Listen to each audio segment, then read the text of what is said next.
అంబర్పేట్ నియోజకవర్గంలోని నల్లకుంట డివిజన్లో BRS senior నాయకురాలు లిఖిత అమర్నాథ్ గౌడ్ ఆధ్వర్యంలో తెలంగాణ రాష్ట్ర ఆవిర్భావ దినోత్సవ వేడుకలు ఘనంగా నిర్వహించారు.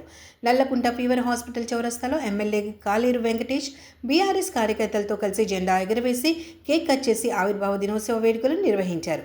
ఈ సందర్భంగా స్థానిక ఎమ్మెల్యే కాలేరు వెంకటేష్ మాట్లాడుతూ కేసీఆర్ ప్రాణాలను పణంగా పెట్టి తెలంగాణ రాష్ట్రాన్ని సాధించిన తెలంగాణ అభివృద్ధిలో సంక్షేమ పథకాలను అందించి తెలంగాణ రాష్ట్రాన్ని అగ్రగామిగా నిలిపారు కేసీఆర్ అని ఎమ్మెల్యే కాలేరు వెంకటేష్ అన్నారు. తెలంగాణ అభివృద్ధి చెందాలన్నా, ప్రజలు ఆనందంగా ఉండాలన్నా మళ్ళీ కేసీఆర్ రావాలి అని ఎమ్మెల్యే అన్నారు. రాబోయే ఎన్నికల్లో గెలిచేది కేసీఆర్ ప్రభుత్వమే అని, కార్యకర్తలు కష్టపడి పనిచేయాలని ఆయన పిలుపునిచ్చారు.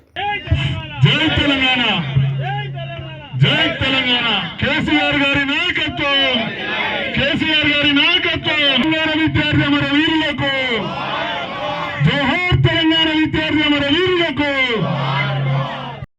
ఆ కార్పొరేటర్ ఎలక్షన్స్ లో ఎవరైతే ప్రజలలో ఉంటారో, ఎవరైతే ముందు పోరాడతారో వాళ్ళకే టికెట్ వస్తుంది.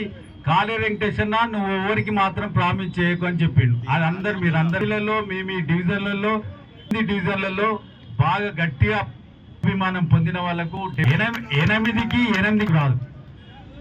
కాంగ్రెస్ రాగా మనమందరము ఐకమత్యతో ముందు పోవాలని మిమ్మల్ని విజ్ఞప్తి చేస్తా ఉన్నాను. ఈరోజు కాంగ్రెస్ పార్టీ ఎన్నైనా పథకం కూడా వాళ్ళు నిరూపించలేకపోయారు. అటు తులం బంగారం ఇస్తున్నారు, గోవింద్ అయింది.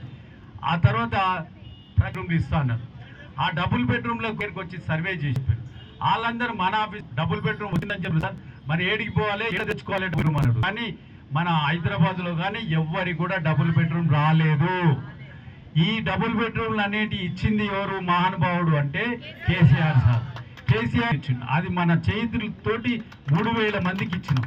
అందులో అన్ని వర్గాలకు దొరికినాయి. హ్యాండిక్యాప్ దొరికింది, మైనార్టీకి దొరికింది, ముస్లిమ్స్ దొరికినాయి, క్రిస్టియన్స్ దొరికినాయి, హిందువులకు దొరికినాయి, ప్రతి ఒక్కరికి ఏ బస్సుకి పోయినా కూడా కనీసం 10 మందికి అయితే డబుల్ బెడ్రూమ్లు వచ్చినాయి. ఈరోజు వాళ్ళు ఎంతో పండుగ వాతావరణంలో చాలా ఆనందంతో ఉన్నారు. అదేవిధంగా ఇంకా 40,000 ఇండ్లు డబుల్ బెడ్రూమ్లు మిగిలి ఉన్నాయి. ఆ 40,000లో మనం వాళ్ళు చిన్న పనులు ఉన్నాయి, అవి కంప్లీట్ చేసుకుంటే 40,000 ఇండ్లలో మళ్ళీ అంబర్పేటకు 2,000 ఇండ్లు వస్తాయి. కాబట్టి మనం ఏం చేయాలి? Double bedroom